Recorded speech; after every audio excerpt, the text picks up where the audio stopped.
UFC300 の楽しみな試合、ショーン・オマリー対マルロン・ベラ戦の振り返りもしていきたいと思います。バデストマダファッカーベルトですよ。ずっと安定して盤石の強さを得てるファイターなんで、超実力者同士だけど玄人向けっぽい試合かな。先をまとわない打撃は俺はうまいんだろうなと思ってて、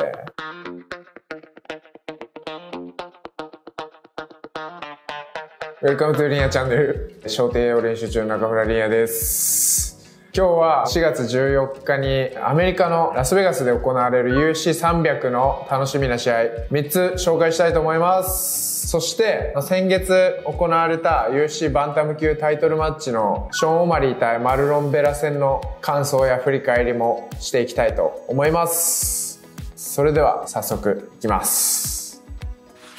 やっぱ多いっすね、300だから楽しみな試合が。 UFC も気合い入れてるし、カードにいろんな試合がありますが、 BMF のタイトルマッチのジャスティン・ゲイジー対マックス・ホロウェイ、これが一つ目です、はい、この BMF ベルトっていう謎のバデストマダファッカーベルトですよ。 UFC には全階級じゃなくて1本しかないんですけど、はい、BMF ベルトっていうのを作ってて、はい、アメリカのライフスタイルがもう超ギャングなとこから UFC ファイターになった選手もいて、はい、そういう選手が何人もいるわけですよ。誰が最高のマダーファッカーかっていう、バデストってもうバットっすよ。悪いの最上級。誰がギャングスターにふさわしいかみたいな強さももちろんなきゃダメですけど、プラス悪の要素が乗っかったベルトなんですよ。 UFC なんか変なポジションにあるベルト。これをかけてジャスティン・ゲイジーとマックス・ホロウェイが戦うんですけど、もはやこの2人はもう全然悪じゃないっていう、もうアスリートっすよ。ゲイジーもアメリカンレスラーからのアスリートだし、マックス・ホロウェイなんかボクシングスタイルの超一流アスリートだから悪じゃないっていうのがやっぱ引っかかるんですけど、でもこの試合普通にやっぱ楽しみな試合ですね。イメージで言うとホロウェイはやっぱ手数でガンガンボクシングスタイルでどんどん被弾させていく、でダメージを蓄積させていく蓄積型打撃なんですけど、ゲイジーはやっぱ手も足も一発でぶっ飛ばせる力があるし、ヌルマゴも今までで一番もらった重いショットはやっぱゲイジーだって言ってたんで、ポイエもこの間一発で倒れてるし、やっぱ綺麗な打撃じゃないけど重いんでしょうね、これは。それを相手にホロウェイが至近距離で蓄積させていけるのかっていう。ゲージはそういう至近距離も抜いてアッパーとかからフックとかもうまいから、結構ホロウェイ被弾したらやばいぞとは思うんですけど、でもホロウェイはナンバーワンボクサーインで UFC ですからね、はい、もらうのかもらわないのか、これ超楽しみですね。この試合あるから300まだ成り立ってるんじゃないかなっていうぐらい、そんぐらい今回300にしてはね、メインがずっと UFC を支えてきた人たちの対決じゃないから、やっぱ一番インパクトがある試合はこれなんじゃないかなと思いますね。2つ目、さっき言った一戦と同じ階級で行われるんですけど、チャールズ・オリベイラ対アーマン・ツァルキャンっていうこの2人の試合です。オリベイラは前チャンピオンで UFC 最多サブミッションフィニッシュ記録持ってるかな、確か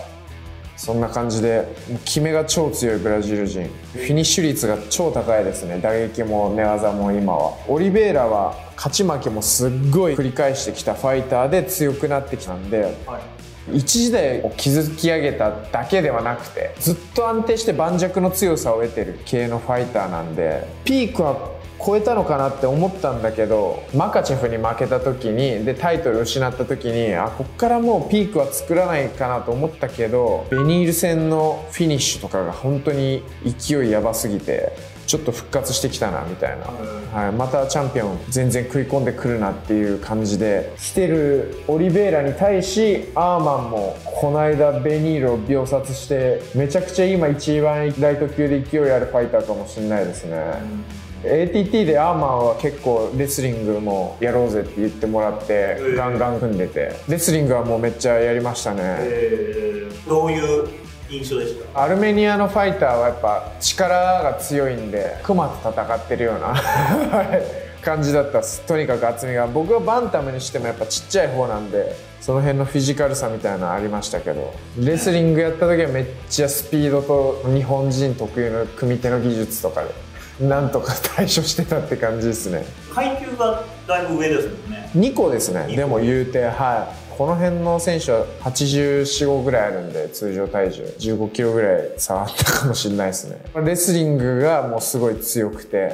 レスリング力を生かした上に体の力強いんで、体の力だけで言ったらオリベイラよりもあるだろうし、パワーもあるけど、オリベイラやっぱ戦い方うまいんでね、もうこれも難しいな。けどここでアーマンがいったらすごいですね。ライト級の時代がまた1個動くなっていう感じの試合ですね。チャールズ・オリベイラとアルマンさんはライト級の試合ですね。で先ほど言われてたゲージとホロウェイの方はライト級とフェザー級って書かれてるんですけど、ホロウェイはフェザー級なんですけど、ライト級で試合しますね。上げて今回はライト級での試合ということです。はい、ホロウェイ僕がシンガポール大会でいた時にメインイベントでいたんで見てたんですけど、やっぱでかいんですよ、フェザーなのにめちゃくちゃ。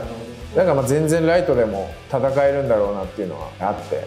このカードになってると思います。まあ、この間ホロウェイだってヘビー級とでも全然やるって言ってましたから、本気の目で。だからファイターですよ、もう本物の命は二の次っていう考え方をしてるぐらいのファイターです。3つ目、アルジャメイン・スターリング対カルビン・ケーターです。フェザー級での試合になるんですけど、前王者のアルジャメインがフェザー級に上げて試合です。この試合は超実力者同士だけどやっぱ玄人向けっぽい試合かな。このアルジャメインは同じ階級でチャンピオンでいた選手なんで、階級上げて減量厳しいし、多分チームメイトのメラブもタイトルに行くってことで多分フェザーに上げたんだと思うんですけど、シンプルにそのバンタムの選手がいきなりフェザーに上げてこうトップとバチンって当てられてるんで、どういう試合になるのかなっていう楽しみですね。玄人向けっていうポイントはどこにある？2人ともそんな目立った人気があるファイターじゃないっていうのと、ファイトスタイルもそうですね。アルジャメインもやっぱ組みつくまでのテクニックと組んでからのコントロールと、そっからのまあ結構荒々しいフィニッシュだったりとかなんですけど、カルビン・ケーターはでも結構ストライキング寄りですよね。2連敗中か。でもバンタムの選手がフェザーに上げて試合してるのってあんまり今までなかったような気がするんで、特にこういうトップオブトップの選手とか、特にバンタム対フェザーみたいなちょっと見方も入ってくるし、気持ち的にまあもう完全にフェザーの選手になりましたけど、でもそういう見方もできるし、自分としてもちょっと気になるですね。展開はやっぱ難しいです。全く交わったことないところなんで、僕はカルビン・ケーターが打撃で押し切っちゃいそうな気はするんですけどね。説明しにくいけど、ただ黙って見てたいなって試合です。これはこの3つですかね。なんかちょっと UFC300 っぽいカードだなっていうどういう意味なんですかね、300っぽいっていう。なんかお祭り感ですよね。でも一応このバンタムのガーブランド元チャンピオンですっげえ人気あるんですけど、ピーク超えて顎も弱くなってきて落ちてきてる選手と、フライの元チャンピオンがバンタムで上がろうとしてきてる時にどっちが勝つのかっていうところですね。同じ階級だから勝った方とかといずれやっていくんだろうなぐらいにしか思ってない感じですかね。ファン目線としてちょっと楽しみなのはカルビン・ケーター対アルジャメインの方かな。その3つ以上の3つが、はい、UFC300 で僕が楽しみにしているカードになります。そしてショーン・オマリー対マルロン・ベラの感想ですね。僕 UNEXT の解説で入ってて、朝6時入りとかで2時半とか3時過ぎぐらいに試合やってたんで、もう結構ぼーっとした感じもありつつ見てたんですけど、でオマリーはフェイントと圧のかけ方が格段に上手くなってて、ベラは前みたいにプレッシャーをかけれなかったっていうのが試合を作ってたかなっていう印象でしたね。前はベラがガンガンオマリーの間とかフェイントとかをシカとしてガンガン詰めて蹴りをガンガン当ててっていう感じで足壊してたんですけど、オマリーは先をまとわない打撃みたいなのが俺は上手いんだろうなと思ってて、殺気がある打撃っていうのはすごい反応しやすいんだけど、オマリーはそれを出さないで知らん顔してポンポンって殴る打撃が伸びる分被弾したりする人が多いのかなとは思ってて、プラス精度ですよね、だからそこの殺気の使い分けみたいなのがすげえうまい。多分ベラもそれを感じてるんじゃねえかなっていう気はしましたね。でプレッシャーかけられてないんじゃないかなっていう。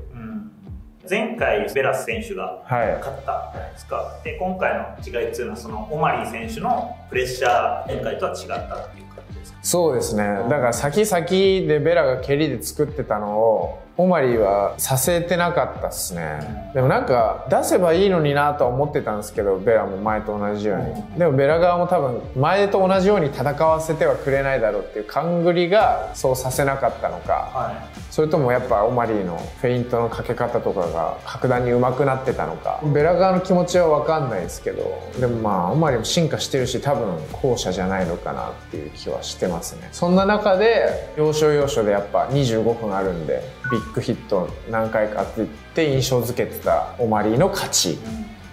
結構入ってますよね、ベラ選手打撃が。入ってましたね。すごいことだ、よく倒れないな。そうですね、なんか今まで一回もノックダウン倒れたこともない、でもあんだけ正面に顔向けてずっとプレスかけていくスタイルでっていうので、頑丈さがちょっと違うんじゃねえかなっていう気はありますね。エクアドル人のやっぱ頑丈さはえぐいっすよ。僕も顔殴っただけで折れちゃいましたからベラはやっぱ顔が硬い。カルロスもマルロンも、じゃないかなっていうそういう土地柄の強さみたいなのも感じる試合だったんですよね。以上が UFC300 振り返りとバンタム級タイトルマッチの感想動画でした。ご視聴ありがとうございました。最後まで見てくださってありがとうございました。チャンネル登録といいねボタンよろしくお願いします。手の具合はどうですか？思ってたよりやっぱ時間かかってるんですけど、だんだん良くはなってる。やっぱ試合中の骨折だったんで、折れた後も周りの組織が壊れ続けてるというか、いうような状態だったから、くっつくのがやっぱ遅いのはあるけど、でも順調ですね。っていう感じですね。